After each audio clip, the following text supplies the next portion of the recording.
Wabarakatuh. Alhamdulillahi Rabbil Alamin. Lakal hamdu wa ilaikal mustaka wa antal musta'an ya dzal jalali wal ikram. Allahumma fasalli wa sallim wa barik wa an'im ala sayyidil mursalin Muhammad sallallahu alaihi wasallam wa ala alihi wa sahbihi ajma'in, amma ba'du. Yang sama-sama kita hormati Ketua dan Pengurus Masjid Al-Firdaus, alim ulama, tokoh masyarakat, bapak-bapak, ibu-ibu, jamaah salat maghrib rahimani wa rahimakumullah. Alhamdulillah, syukur kita kepada Allah Azza wa Jalla, nikmat karunia keberkahan yang Allah berikan kepada kita. Semoga nikmat yang kita rasakan saat ini terus dan terus bertambah. Jazakumullah khairan.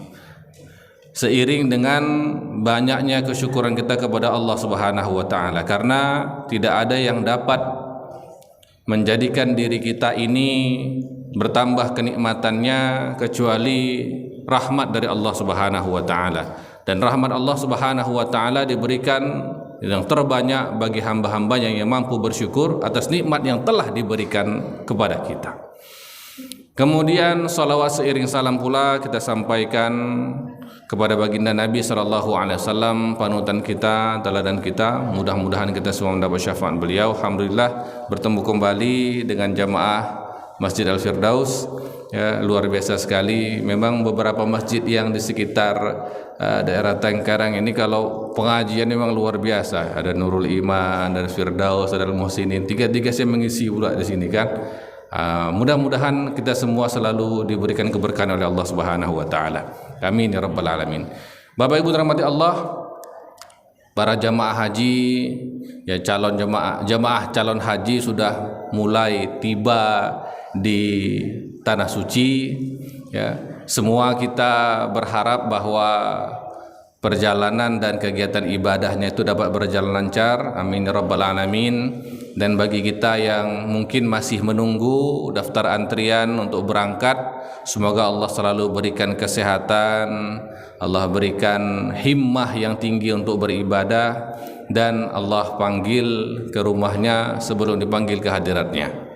Bapak Ibu dirahmati Allah, ketika jamaah haji tadi berangkat ke Baitullah, ada yang akan pulang, ada pula yang tidak, ya. Tetap di sana, artinya sudah tiba pula ajalnya di tanah suci.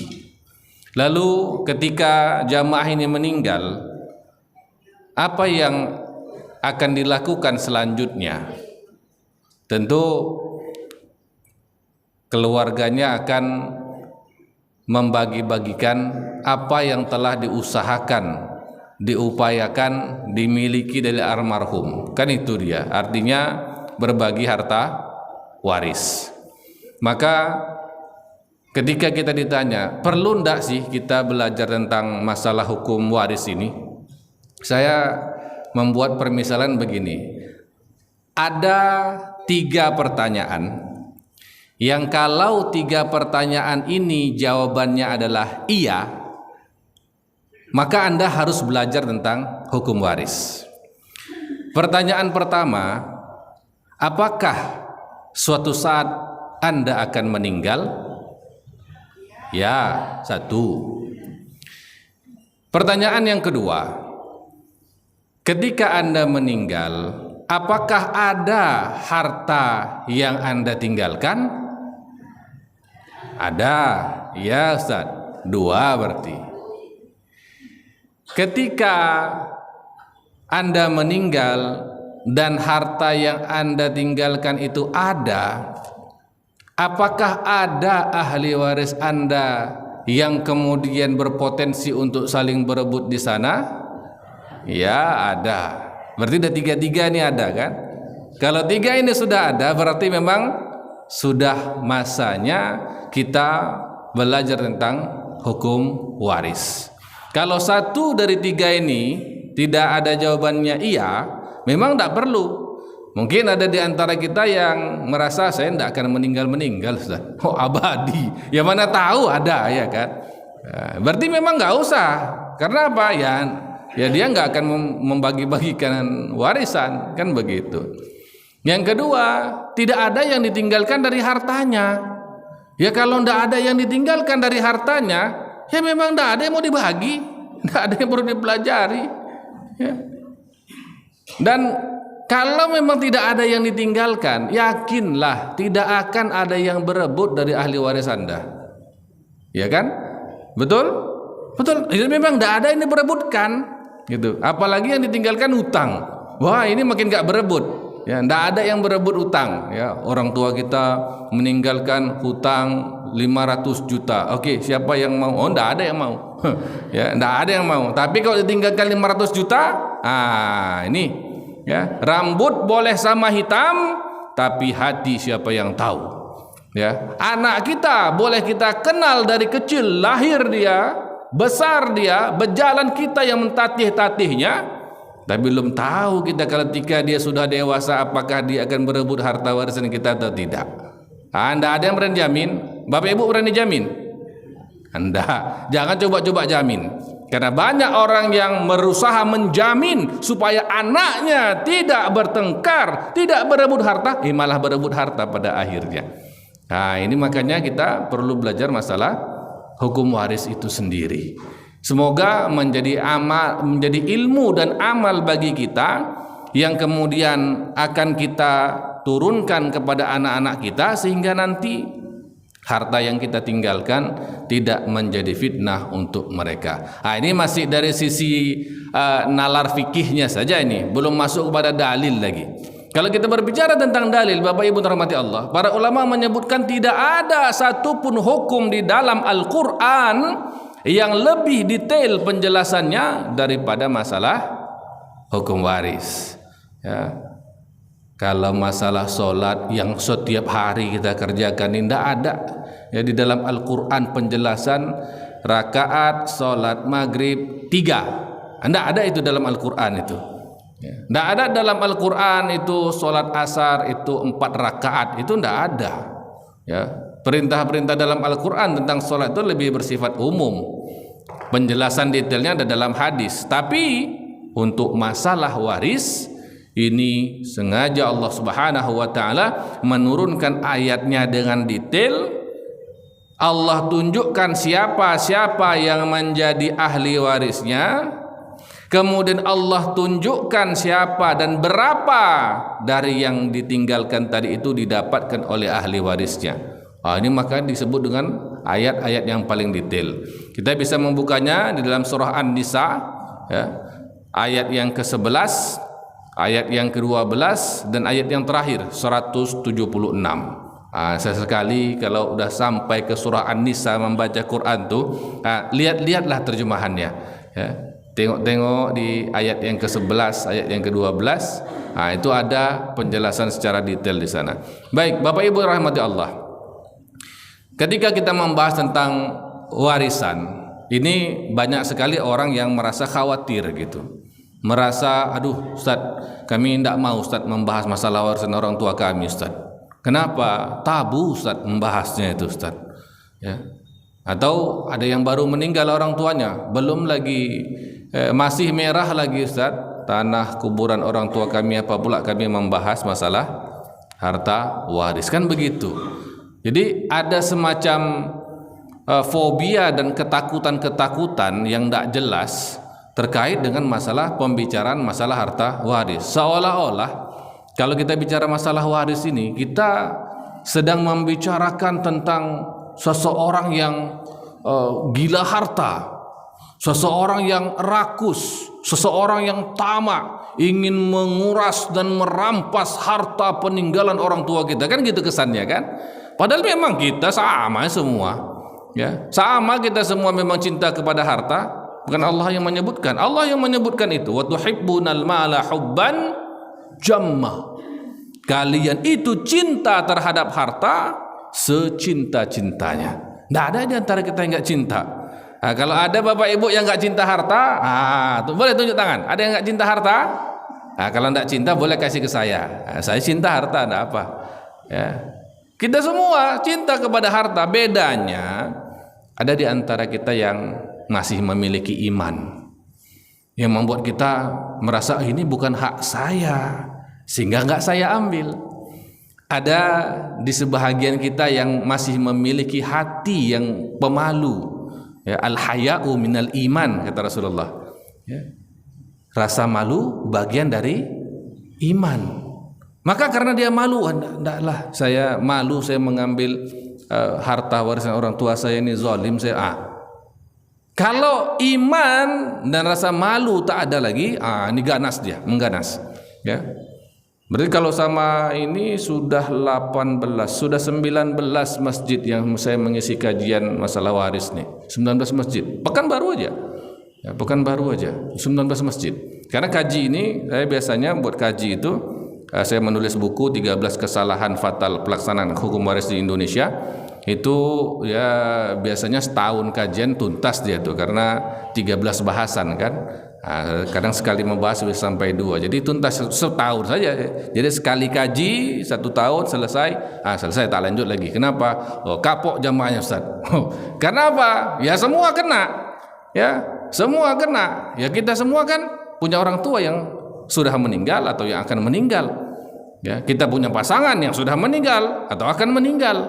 Ya rasa-rasa kena terus. Jadi ada sebahagian jamaah yang kalau udah kena masalah waris kena betul ini ya. Neraka kan begitu. Kalau kaji waris tuh memang begitu, tembak langsungnya tuas. Langsung aja. Karena saya tidak punya keperluan apapun dengan Bapak Ibu sekalian. Saya tidak ada kepentingan apapun. Ya, kalau memang halal halal, kalau haram haram. Apa hubungannya sama saya? Itu harta Bapak Ibu diwariskan kepada anak Bapak Ibu, nggak ada hubungan sama saya. Jadi kenapa saya harus bermanis-manis kata yang tak boleh itu boleh, yang boleh tak boleh? Ya langsung aja lah, apalagi tanggung jawab ini besar. Kalau penyampaian tentang masalah waris ini salah, keliru, tidak sesuai dengan koridor syariat, yang menjadi penanggung jawab dari pelaksanaan waris itu selain Bapak Ibu yang melakukannya, tentu yang mengarahkannya, ustadz yang menyampaikannya. Saya tidak mau. Ya, yang menikmati harta Bapak Ibu itu anak Bapak Ibu, bukan saya. Kok iya saya dibawa-bawa? Ya, yang tak boleh jadi boleh. Misalnya nih, ya Ustaz, saya hartanya ada 5 miliar, anak saya ada 5, saya bagi waris sama semua 1 miliar Ustaz. Dia bilang, oh boleh, ya nggak apa-apa, bagus, itu adil untuk semua. Yang menikmati 1 orang 1 miliar itu siapa? Karena anak-anak Bapak Ibu, bukan saya. Tapi di akhirat nanti, ketika Allah tanya kepada Bapak Ibu sekalian, kepada anak-anak Bapak Ibu sekalian, kenapa kalian tidak melaksanakan perintahku di dalam Al-Quran surah An-Nisa ayat ke-11, lidzakari mithlu hadzil unsayain, anak laki-laki dapat bagian 2 kali lebih besar daripada anak perempuan. Apa jawaban Bapak Ibu sama anak-anak Bapak Ibu? Oh, kami udah nanya sama Ustadz tuh. Habislah Ustadz tuh tak jadi masuk surga. Sempat saya mengatakan demikian, tak jadi masuk surga saya, rugi saya. Kalau iya saya menikmati 1 miliar, oke lah. Ini tak ada dapat apapun. Tiba-tiba saya nggak jadi masuk surga gara-gara yang saya arahkan, yang saya sampaikan itu salah dan keliru. Maka harus benar hati-hati dalam menyampaikan masalah-masalah hukum ini. Maka ketika saya menyampaikan masalah ini, saya lebih condong untuk melihatnya di buku saya, karena buku yang saya tulis ini sudah ada referensinya. Tapi buku ini udah habis, tidak ada lagi, karena saya tulis 2021 kemarin. Kalau Bapak Ibu ada Google Playbook, di situ ada tuh. Tapi bayar itu, bayar 6.000, mahal. Ya, nah Poston nggak bagi gratis saja, itu hak cipta percetakan, jadi tak bisa dibagi-bagi. Ya, itu pula. Baik, Bapak Ibu rahmat Allah, kita membahas mukaddimah saja karena kalau membahas penuh kan tak cukup waktu kita. Baik, ketika kita membahas masalah waris Bapak Ibu sekalian, kita sebenarnya membicarakan tentang 3 hal. Yang pertama, kita membicarakan tentang pewaris. Siapa itu pewaris? Orang yang meninggal. Itu yang pertama. Orang yang meninggal, lalu orang yang meninggal ini baik secara hakiki, meninggalnya secara hakiki, nampak orang yang tergeletak di sana. Ya, kita pegang denyut nadinya, tak berdetak lagi, tak ada lagi denyutnya. kita pegang jantungnya, tak ada detak jantungnya lagi. Itu berarti mati dia. Ya, orang seperti ini mati. Ataupun mati secara hukum. Mati secara hukum ini misal ada seseorang naik pesawat, lalu pesawat itu jatuh di laut, nggak ketemu jasadnya, hilang di laut sana. Tapi memang orang itu naik di pesawat yang jatuh tadi. Secara hukum orang ini sudah meninggal. Ya, sudah meninggal ini. Walaupun misal ada kemungkinan karena jatuh ke laut, ternyata ada yang selamat, penumpangnya itu, lalu dia kehilangan ingatan, ya, kemudian tidak tahu lagi jalan pulang dia, akhirnya dia hidup di negara sana, ya, berumah tangga di sana, tidak ingat lagi. Orangnya masih hidup, tapi secara hukum dia sudah mati. Nah, orang seperti ini juga sudah masuk kategori mati secara hukum. Ataupun contoh lain, orang yang misal di usia 40 tahun merantau ke negeri jiran, ya, 40 tahun merantau ke negeri jiran, cari pekerjaan di sana, cari penghidupan, mungkin misalnya.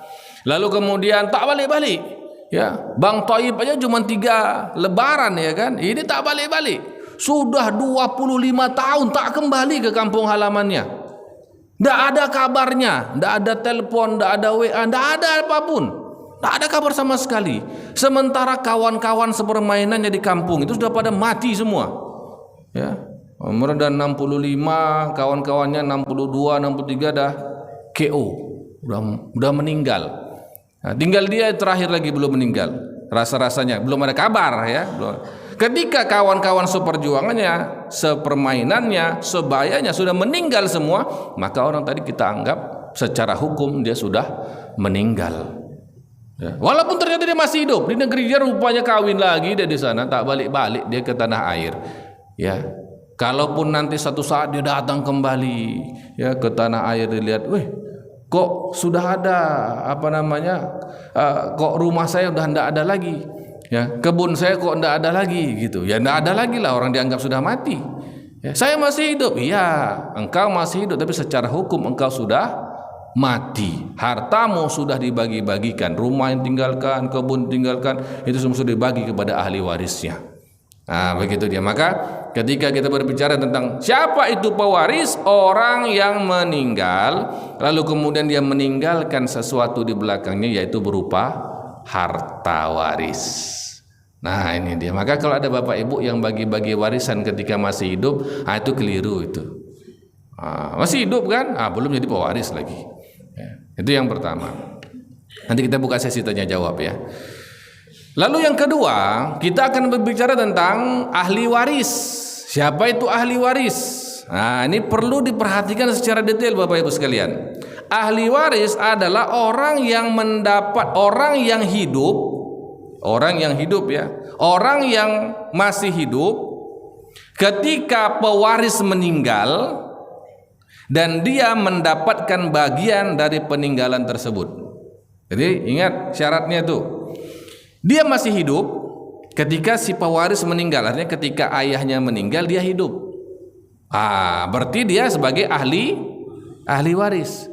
Kalau dia itu sudah meninggal sebelum ayahnya meninggal, maka dia bukan ahli waris dari ayahnya. Kenapa? Dia sudah meninggal duluan. Dia bukan ahli waris. Ya, dia bukan ahli waris dia. Jadi patokannya meninggal si pewaris, meninggal si ayah, ya anggap demikian, meninggal si ibu, lihat siapa yang masih hidup. Istrinya masih hidup, berarti istrinya sebagai ahli waris. Anaknya ada, masih hidup, berarti anaknya ahli waris. Saudaranya masih hidup, berarti saudaranya ahli waris. Orang tua dari si bapak yang meninggal ini masih hidup, ternyata masih hidup, maka dia ahli waris. Ibunya ternyata masih hidup, panjang umur, ya, maka juga ibunya sebagai ahli waris. Ya, berapa dapatnya nanti, ya, bagiannya. Baru yang ketiga yang dibahas adalah tentang masalah harta warisannya.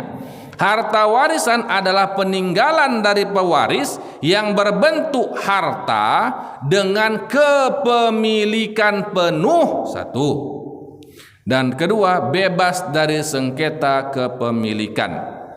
Ya, karena apa? Nanti ini ada kaitannya dengan harta bersama. Harta bersama kan berarti bukan kepemilikan penuh kan? Ataupun tanah mungkin yang memiliki sengketa.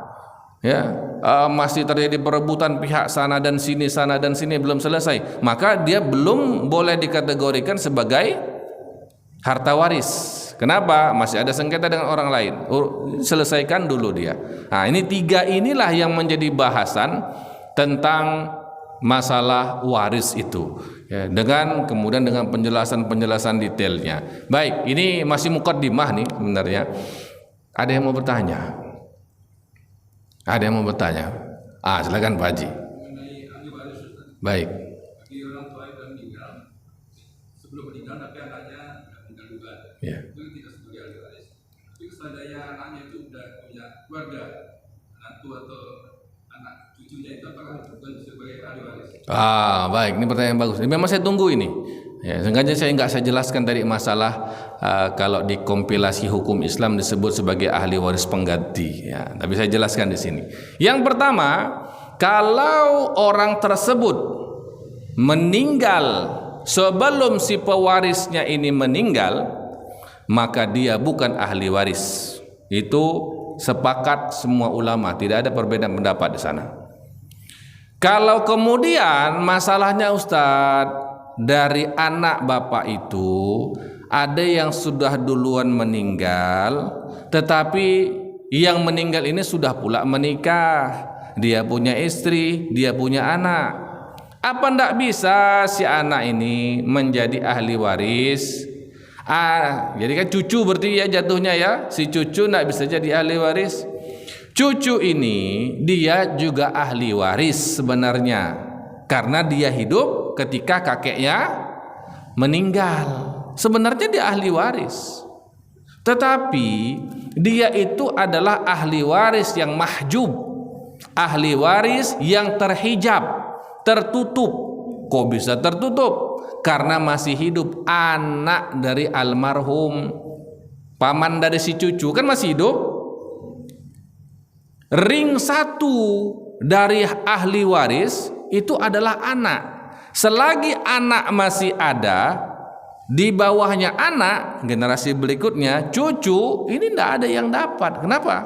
Ada anak yang masih hidup, tidak dapat dia. Begitu juga dengan kakek. Kakek itu juga ahli waris. Misal dia meninggal, ada ayahnya, ada kakeknya masih hidup, panjang umur dua-dua. Si kakek juga ahli waris, tapi si kakek ini ahli waris yang mahjub namanya. Ahli waris yang terhalang. Terhalang oleh siapa? Terhalang oleh ayahnya. Kasih ada ayah, maka si kakek tidak dapat. Begitu. Jadi si cucu tadi tidak dapat bagian warisan karena dia terhijab oleh paman-pamannya dia, anak dari almarhum. Lalu bagaimana Ustaz? Bukankah itu rasanya tidak adil bagi anak-anaknya yang lain yang sudah meninggal ini? Kan dia juga masih anak Ustadz, kan begitu.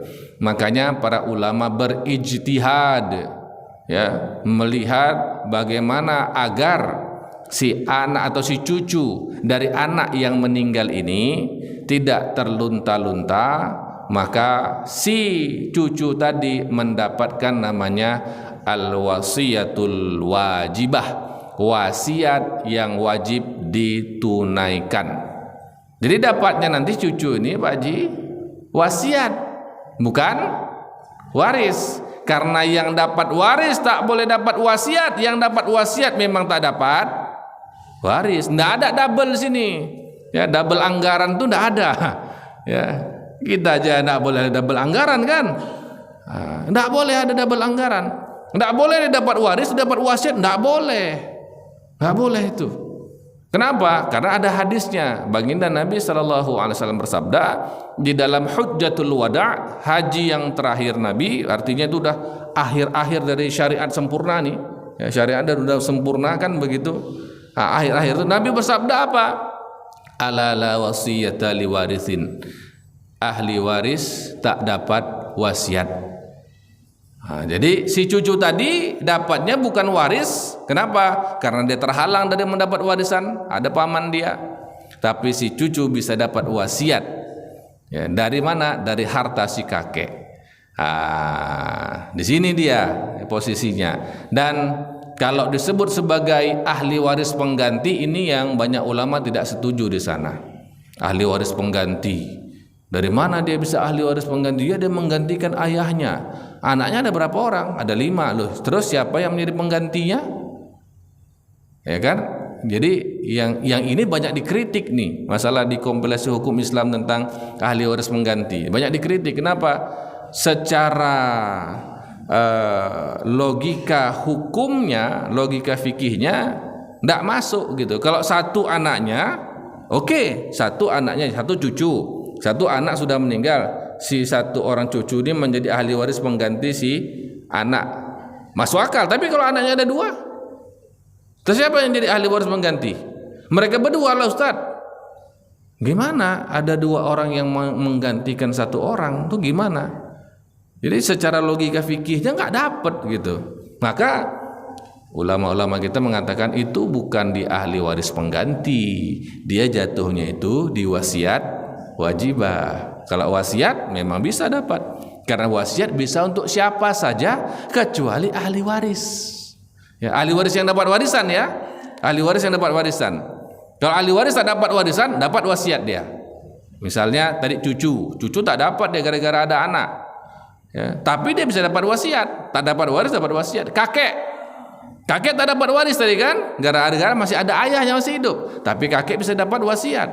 Saudara, ya, saudara dari almarhum itu kan ahli waris. Tapi kalau si almarhum punya anak laki-laki, maka saudara udah pasti nggak dapat itu. Tapi dia bisa dapat wasiat. Itu dia penjelasannya Pak Haji tentang masalah yang banyak sekali memang ditanyakan, walaupun kejadiannya tidak begitu banyak di lapangan. Tak begitu banyak masalah wasiat wajibah ini. Yang banyak itu orang tuanya meninggal, harta waris tak dibagi-bagi. Ketika salah satu anak dari almarhum yang sudah 20 tahun itu meninggal, tak dibagi-bagi hartanya, meninggal, baru sibuk membagi waris, baru sibuklah ini dapat apa enggak, ini dapat apa enggak. Nah, itu yang sering begitu tuh. Kalau yang anak duluan meninggal, lalu anak ini punya anak lagi, harus punya cucu, itu ada tapi jarang sekali kejadiannya. Yang banyak itu orang yang menunda-nunda bagian waris, ya, pembagian itu tunda-tunda sampai 10 tahun, 15 tahun, ada yang 20 tahun. Ya, lalu anak almarhum sudah ada yang meninggal, barulah ya sibuk. Ini udah meninggal nih, berarti tak dapat lagi. Bukan, penentuannya ketika almarhum meninggal. Ya, waktu almarhum meninggal kan anaknya masih hidup, cuman memang tak mau berbagi-bagi harta waris itu. Sampai bertahun-tahun barulah meninggal. Itu dia. Itu banyak terjadi itu. Terima kasih banyak Pak Haji, pertanyaannya luar biasa. Ya, kalau ada yang bertanya lagi boleh kita tanya. Silakan di Bunda. Baik.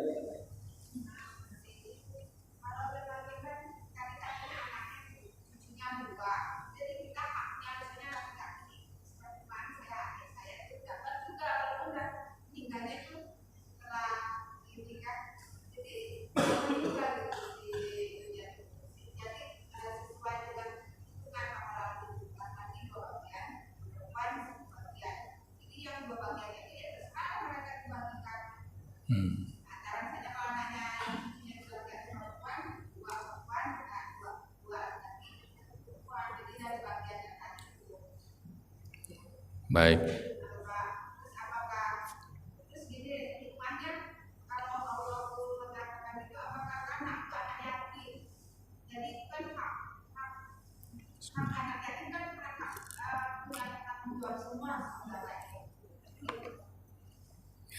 Baik, terima kasih Ibunda atas pertanyaannya. Jadi memang begini, kalau namanya harta waris, wajib lidzakari mithlu hadzil unsayain.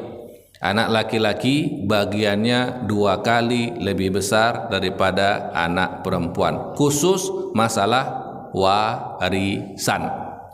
Selain daripada warisan, hibah itu tidak berlaku ini. Yang berlaku adalah sama rata. Wasiat pun demikian.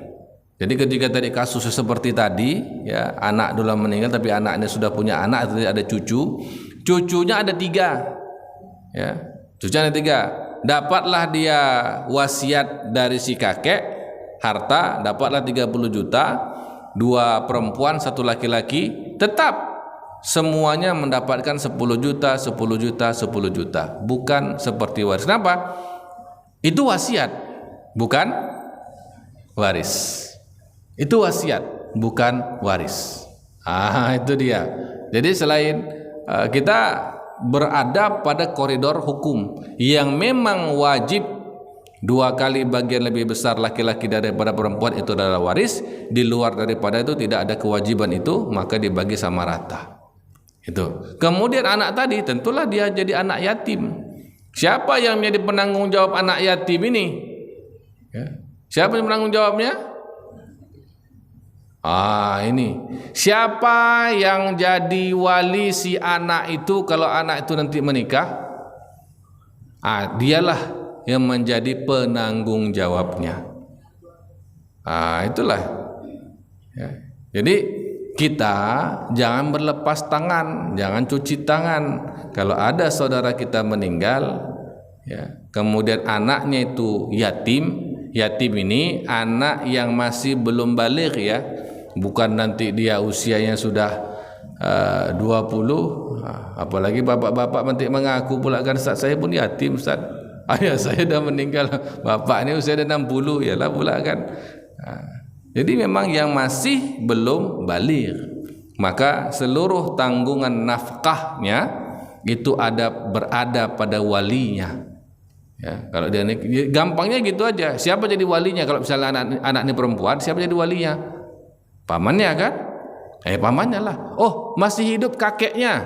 Mana lebih aula? Kakek atau paman? Kakek. Kakek lebih aula. Tanggung jawab si kakek. Ini kakek-kakek ini ada tanggung jawab terhadap cucu kalau salah satu anaknya meninggal. Begitu. Meninggal si kakek, beralih pada paman. Mirip kayak kejadian pada Rasulullah sallallahu alaihi wasallam. Ya, wafat ayahnya, siapa yang mengasuhnya? Kakek, ya. Ya kan ibunya kan, kalau ibu, tapi walaupun ibunya yang mengasuh tetap saja itu yang memberikan nafkah itu kakeknya. Ya, kakeknya wafat, maka beralih pada pamannya. Memang begitu dia. Ya, memang makanya belajar sirah itu tidak sia-sia, tahu, gampang, ya, melihat itu. Baik, alhamdulillah. Ya, baik, ada lagi yang bertanya? Silakan Pak Haji. Waalaikumsalam warahmatullahi wabarakatuh. Ya. Jadi pada suatu saat dia berwasiat kepada anaknya bagi rata, perempuan itu lagi cucu dan keluar. Bertenda di Quran. Siapa yang berdosa dan bagaimana cara? Sudah itu kan berdosa dia. Yang melaksanakan itu dia wasiat, salah. Yang berwasiat bertentangan dengan Quran, salah. Kan bagaimana cara bertobat? Baik, terima kasih. Ya, terima kasih wajib pertanyaannya. Memang pertanyaan luar biasa ini. Memang Bapak Ibu rahmati Allah, adalah nikmat yang luar biasa ketika Allah berikan kepada kita kesempatan untuk belajar tentang agama kita. Ya, may yuridillahu bihi khairan yufaqihu fid din, kata Rasulullah. Siapa yang Allah ingin seseorang dapat kebaikan, maka Allah berikan dia kefahaman terhadap agama. Mungkin orang-orang tua kita pada masa dulu tidak sempat untuk belajar agama karena kondisi, ya, masih penjajahan, masa perang dan lain sebagainya, maka tidak sampai ilmu itu. Dan untuk mendapatkan ilmu seperti ini kan termasuk ilmu langka sebenarnya. Akses untuk misalnya ke Sumatera itu juga susah misalnya, ya, siapa pendakwahnya, kemudian juga ya banyak penyebabnya, sehingga ilmu tentang waris ini masih banyak tidak difahami oleh generasi-generasi yang di atas itu, ya. Tapi begitupun tetap saja ada keinginan yang besar sebagai orang tua, naluri orang tua ingin apa yang sudah diusahakan untuk menjadi berkah bagi yang ditinggalkan, kan begitu. Sudah memang naluri manusia itu. Makanya dibuat nanti kalau saya meninggal dibagi-bagi sama rata semua ya. Jangan bertengkar, jangan ini segala macam, kan begitu. Ya, ini niatnya baik, ya, tidak ada masalah dengan itu. Niatnya bagus, hanya saja tidak dibarengi, tidak diiringi dengan ilmu. Karena apa? Karena bijahlihi, karena dia jahil, dia tak dapat ilmunya. Orang yang tidak dapat ilmunya dan memang tidak tersedia ilmunya pada masa itu, maka dia tidak diberikan hukuman dosa, Pak Haji. Ya. Seperti orang yang misal di pedalaman Talang Mamak sana tidak pernah ada ustadz yang menjelaskan tentang masalah sholat, bahkan tidak ada pernah ketemu dia orang Islam yang mengajak dia untuk masuk Islam. HP tak ada, apapun tak ada, mati dia masuk surga walaupun dia tak pernah sholat, dia tak pernah puasa. Kenapa? Tak sampai dakwah itu kepada dia. Ya. Tapi kalau kita yang di Pekanbaru ini ya tidak tahu masalah waris, itu tidak dapat itu rukhsahnya itu. Kenapa? Kita semua pegang HP, tidak ada dengar kita tak pegang HP. Masjid banyak betul, ustadz kita luar biasa. Ustadz Abdul Somad yang paling terkenal saat ini di Indonesia, tidak ada lebih terkenal daripada Ustadz Abdul Somad. Itu di Riau, di Pekanbaru, dekat pula. Bisa kita hadir pengajiannya. Masa iya kita tak dapat ilmu tentang itu? Dr. Mawardi kan luar biasa, mufti kita. Jadi tidak rasional kalau orang yang hidup di Pekanbaru di masa zaman now tidak tahu masalah ini. Berarti dia tak mengaji. Orang tak mengaji, itu dosanya beda pula lagi. Ya, tapi kalau tadi kasusnya itu orang tua ini Pak Haji ini sudah berapa Pak Haji? Sudah 60, 70. Wah, ya kan? Berarti kan kalau misal anggap berarti kan lebih tua lagi, kan begitu, lebih dulu lagi. Kalau tak ada ilmu di sana, maka apa yang sudah terjadi pada masa dahulu dengan kejahilan atau ketidaktahuan tentang ilmu ini, maka itu dimaafkan oleh Allah Subhanahu wa taala. Jadi tidak usah khawatir masalah dosanya. Tetapi kalau misalnya orang tua kita tidak tahu, meninggal, lalu seiring berjalannya waktu, harta belum dibagi-bagi, kemudian masuk ilmu itu kepada kita, dapat kita informasi itu, dapat kita ilmu itu, maka kita yang masih hidup memperbaiki dari yang salah yang dilakukan oleh orang yang sudah mati. Karena kalau diteruskan, maka itu menjadi dosa kita. Ya, menjadi dosa kita. Kenapa kita lanjutkan? Dan saat tahu salah kita lanjutkan lagi kesalahan itu. Tapi kalau orang tua kita tahu, hidup pada masa zaman now, kayak bapak-bapak ibu-ibu udah tahu, tapi tetap juga ngeyel. Buat juga tuh nanti wasiat. Ya, kalian bagi semua sama rata. Kalaulah itu dilaksanakan oleh anak-anak bapak ibu sekalian, bapak ibu masuk neraka, anak bapak ibu masuk neraka. Ustaz, kok berani kali bilang neraka? Ya lihat sendiri di Al-Quran surah An-Nisa ayat yang ke-14. Baca sendirilah. Ya. Jadi bukan saya tidak punya kekuasaan terhadap neraka, tidak ada. Tapi orang-orang yang memang tidak mau melaksanakan hukum-hukum Allah itu dalam Al-Quran surah An-Nisa ayat 14. Baca sendiri supaya benar-benar meresap di dalam jiwanya. Ya, itu bermasalah. Bukan tak ada di Pekanbaru yang begitu ada orang tua yang tetap memaksakan karena satu dan lain hal, ya tetap dipaksakan. Pokoknya saya tidak mau anak saya ini dapat, buat surat wasiat, ya yang lain dapat, ini tak dapat, ya kemudian anak-anak mulai bertengkar. Ini wasiat orang tua kita nih, laksanakan. Satu ini tidak mau, ya kan nggak menguntungkan soalnya kan, masa dia nggak dapat, ya tidak bisa. Ya. Nah, jadi hal-hal seperti ini kalau dilaksanakan maka si anak berdosa, orang tua masuk neraka. Tapi kalau orang tua yang memang tak tahu sama sekali, maka orang yang seperti ini mendapat kemaafan dari tidak sampainya informasi ataupun ilmu di sana. Jadi hal-hal seperti ini juga, Ustaz kalau gitu kami tak usah mengaji Ustaz biar kami tak tahu. Tak mungkin. Orang Pekanbaru tak mungkin tak tahu masalah waris. Ya, tak mungkin tak tahu. Ya, setidak-tidaknya pernah dengar, baru kemudian ya seperti yang saya sebutkan tadi. Kalau 3 tadi iya, maka memang harus belajar tentang masalah hukum waris setidak-tidaknya untuk diri sendiri dan keluarga kita sendiri. Ya, ini kita tidak bicara tentang orang lain, kita bicara tentang diri kita sendiri, ya, supaya jangan jadi masalah. Ya. Baik, Bapak Ibu rahmat Allah. Ya, silakan Pak Haji. Kalau pas yang diwariskannya itu Oke. apakah juga ada ketentuan anak laki-laki harus bayar 2 bagian, anak perempuan 1 bagian? Baik, terima kasih Pak. Ini pertanyaan bagus sekali. Kalau yang diwariskan bukan harta, Ustaz, utang. Apakah hutang juga dibagi-bagi, Ustaz? Ya, anak laki-laki langsung ya kan? Wah, 2 kali lebih besar daripada anak perempuan. Hutang di dalam Islam itu menjadi tanggungan oleh masing-masing orang. Wala taziru waziratun wizra ukhra. Seseorang tidak mewariskan dosa kepada orang yang berikutnya. Ya.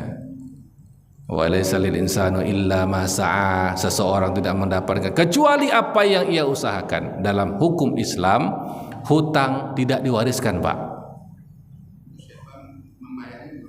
Nah, itu pertanyaannya tuh. Lalu gimana, Ustaz? Kalau hutangnya nggak dibayar? Kalau hutangnya tidak dibayar, ruhnya dia terkatung-katung di antara langit dan bumi. Lalu anaknya gimana, Ustaz?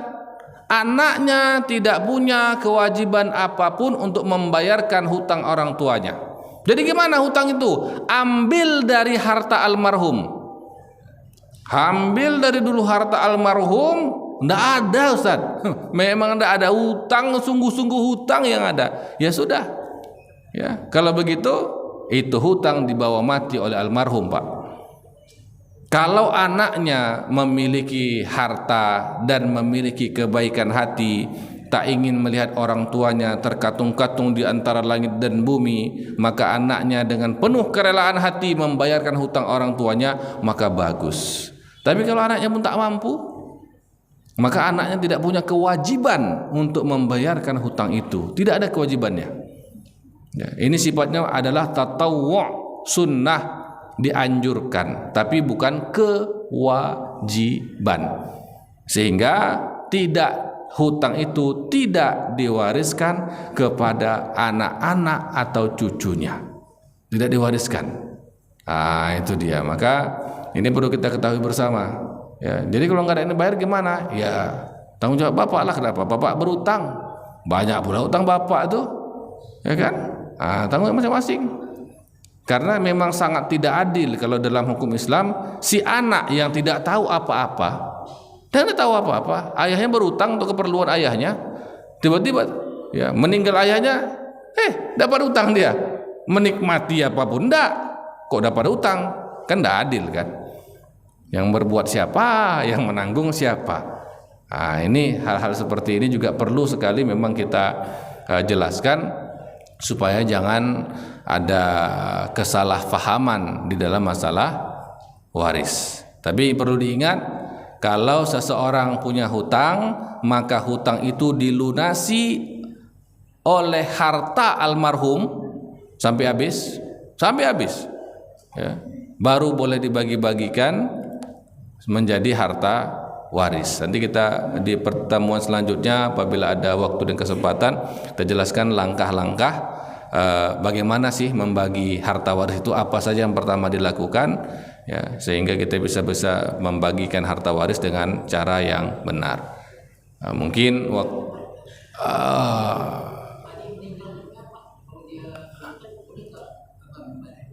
gimana? Boleh. Siapapun boleh membayarkan hutang si almarhum. Siapapun boleh. Ya, tapi tidak ada kewajiban, itu aja. Ya, mau temannya, mau tetangganya, mana tahu ada ya membayar hutang tetangganya, bagus. Itu boleh, tidak ada masalah. Ya. Baik, terima kasih banyak. Waktu juga yang memisahkan kita. Rasanya singkat sekali kajian kita pada malam hari ini. Banyak pertanyaan belum terjawab lagi ya.